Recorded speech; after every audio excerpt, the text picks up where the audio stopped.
नमस्कार, मैं मिथिलेश चौधरी फिर से एक बार आपको संध्या इंटरप्राइजेज यूट्यूब में आपको स्वागत करते हुए आज हम बिजनेस रिलेटेड ही बात करने वाले हैं कि हर इंसान यही बोला कि हमें दोबारा ऑर्डर नहीं मिल रहा।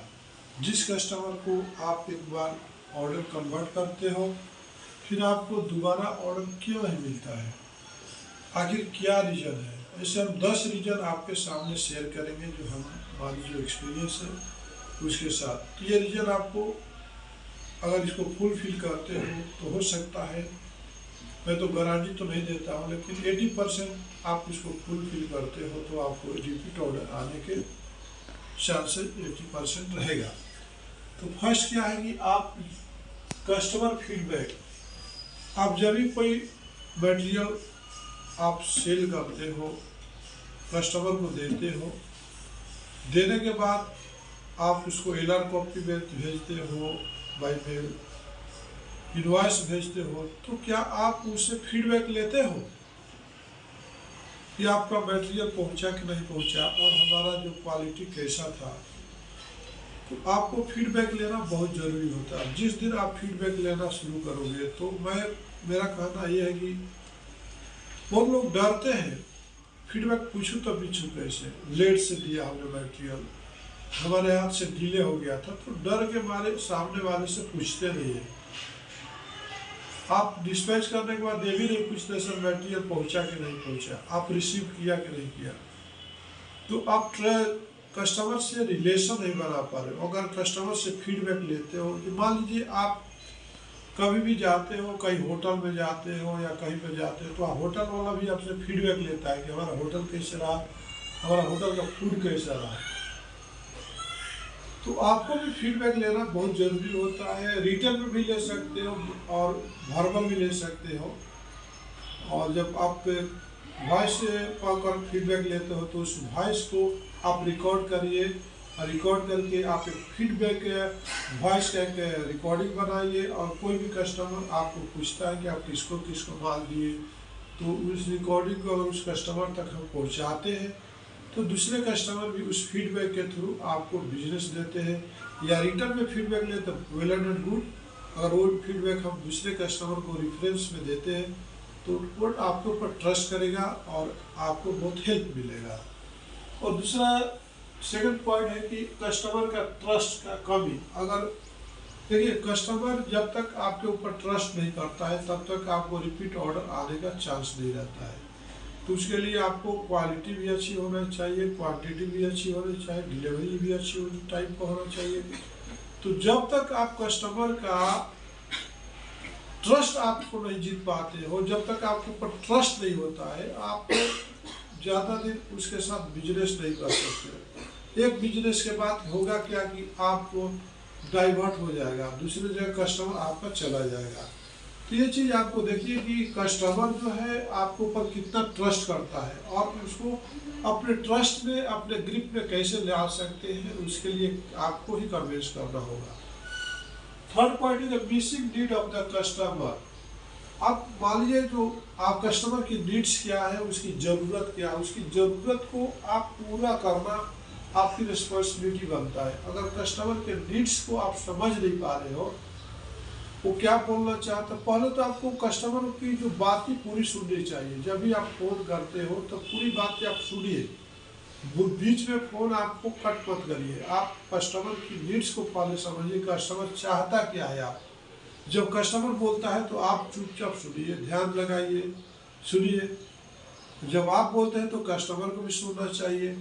ये दोनों चीज़ जब तक हम एक दूसरे के नीड्स को समझेंगे नहीं तब तक आपको रिपीट ऑर्डर आने का चांसेस नहीं रहता है। आगे हम बात करेंगे फोर्थ पॉइंट पे कि अपग्रेडिंग द प्रोडक्ट। जो भी आप वो प्रोडक्ट आप डे बाय डे क्या आप प्रोडक्ट में R&D करते हो।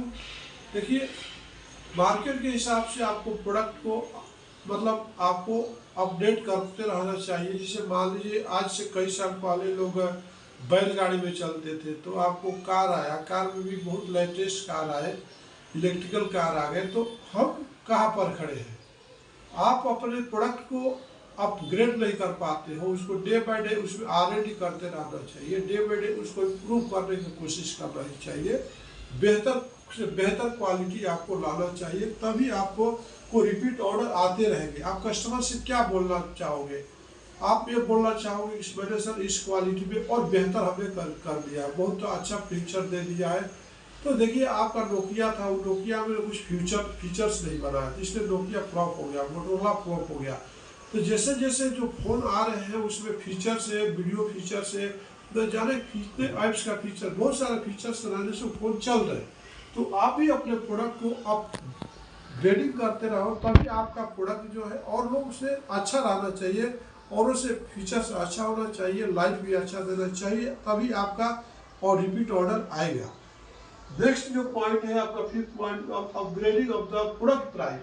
अब बताइए कि जब तक आप R&D नहीं करते हो, उसमें रिसर्च एंड डेवलपमेंट नहीं करते हो, आपका कास्ट जो है डे बाय डे मार्केट के हिसाब से ही चलना चाहिए। आपका मान लीजिए मार्केट में कोई सामान का 100 रुपया है, आपका 110 रुपया है, तो आपको कौन परचेज करेगा? आपको 100 रुपया है तो आपको कॉस्टिंग R&D करके उसका प्राइसिंग पर क्वालिटी और स्पेसिफिकेशन को देखते हुए आपको प्राइसिंग 90 रुपीज़ में ही मार्केट में देना होगा, तभी आपका जो है सेल बढ़ेगा और कस्टमर आपको रिपीट ऑर्डर देते रहेंगे। आगे हम बात करेंगे कि फ्रीडम ऑफ द स्टाफ। आप फ्री स्टाफ जो भी आपके पास मार्केटिंग वाले या सेल्समैन है, स्टाफ है, उनको ये चीज़ें डिसीजन लेने के लिए कास्ट वाइज ये सारे मतलब ट्रांसपोर्ट वाइज और पेमेंट वाइज उनको आपको फ्रीडम देने की जरूरत है। उनको आप देखिए कुछ लोग होते हैं कि सब कुछ खुद कर लेंगे, झाड़ू भी खुद लगा लेंगे, पोछा भी खुद लगा लेंगे, प्रोडक्शन भी खुद कर लेंगे,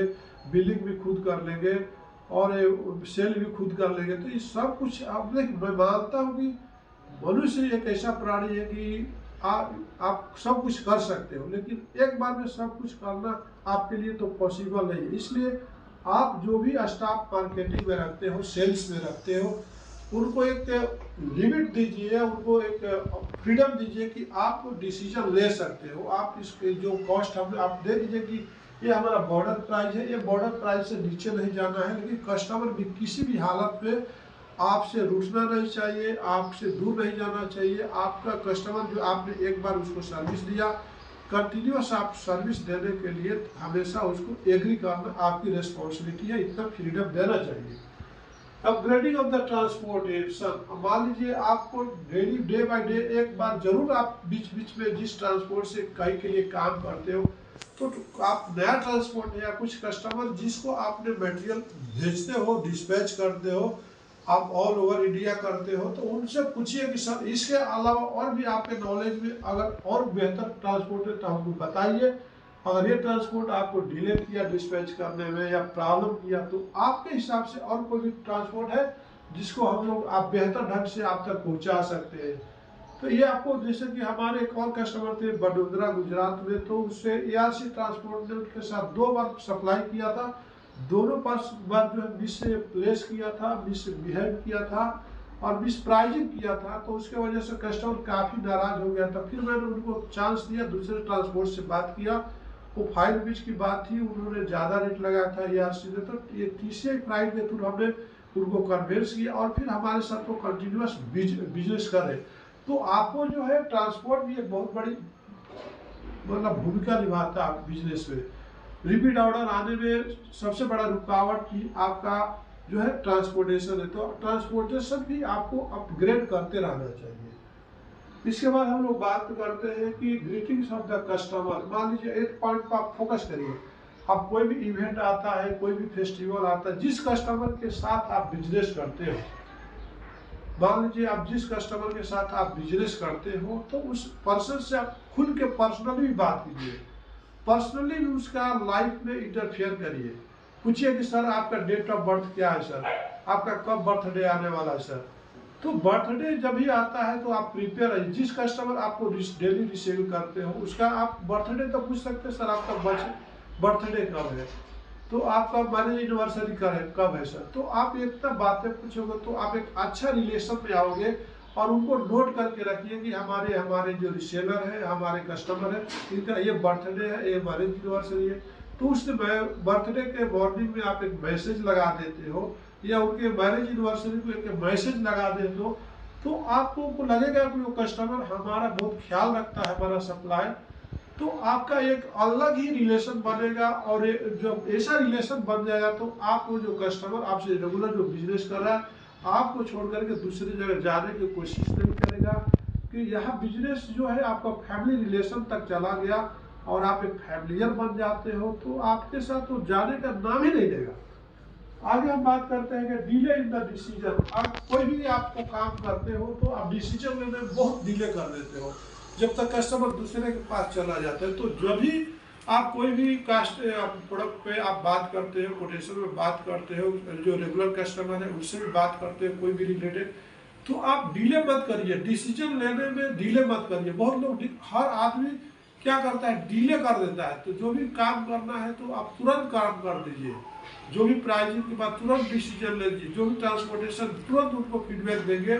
अगर डिसीजन आप डिले लेते हो तो कस्टमर क्या करेगा, आपका रेगुलर भी कस्टमर है तो दूसरे जगह सर्च करना शुरू कर देगा।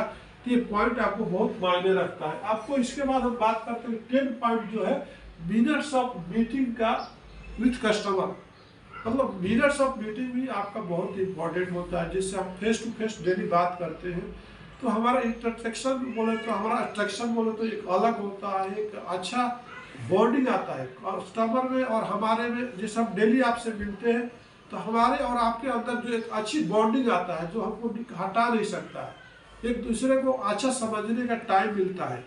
तो उसी तरह से आप जो भी कस्टमर से आप बिजनेस करते हो तो उनसे साल में एक बार जरूर मिलिए, कहीं ना कहीं होटल में मिलिए, कहीं ना कहीं उनके दुकान में जाइए, कहीं उनके ऑफिस में जाइए, एक बार साल में जरूर उनके साथ जा करके विशेष करिए, मिलिए, और बिजनेस को और आगे हम लोग कैसे स्मूथ बनाना है, कैसे डेवलप करना है, ये सारी चीज़ों को अगर हम ये बातें करते हैं, उनसे डिस्कशन करते हैं, तो जो कस्टमर आपका है आपको आपका ही रहेगा, दूसरी जगह जाने का नाम नहीं लेगा। तो इसी के साथ मैं मिथिलेश चौधरी इस वीडियो के माध्यम से आपको बताया कि आखिर हमारे जो कस्टमर थे हमसे दूर कैसे चले गए, हमारे रिलेटिव थे हमसे दूर क्यों चले गए। तो इस सारे चीज़ अगर 10 पॉइंट पर अगर आप फोकस डालते हो तो मेरा तो मानना है कि 80% जो कस्टमर है वो आपके पास ही रहेंगे। अगर ये वीडियो आपको पसंद आए तो ये वीडियो को सब्सक्राइब करते हुए काफ़ी लोगों तक पहुँचाइए, और जब जब हम वीडियो बनाएंगे अगर आप सब्सक्राइब करके रखेंगे तो आपको नोट बेल का इंटीमेशन आते रहेगा, और आप उसको वीडियो को देख करके एक बिजनेस का अच्छा ही मुकाम पर पहुंच सकते हो। इसी के साथ मैं आपको नमस्कार करता हूं। धन्यवाद।